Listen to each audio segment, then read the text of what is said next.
Police are looking for a hit-and-run driver who killed a woman in Lakewood. Last night, she was crossing South Street with her daughter when she was hit.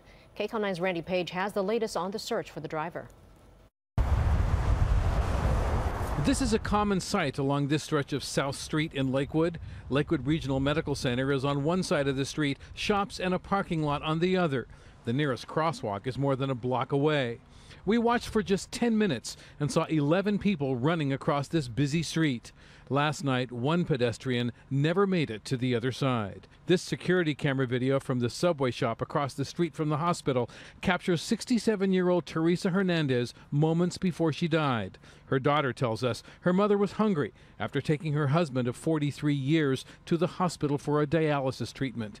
Moments after she left the Subway shop, as she was walking back across the street, just as we saw so many others do today, Teresa Hernandez was hit and killed by a hit-and-run driver who missed her daughter by inches. How often do you see people jaywalking here? Oh, it's a constant occurrence. I'd probably say tens during the day, probably hundreds during the week. Mike Halim, whose family owns the pharmacy 2 doors down from the Subway sandwich shop, says people are constantly jaywalking here, including him. For years, he says, members of the community have tried to convince the city to put a crosswalk in here.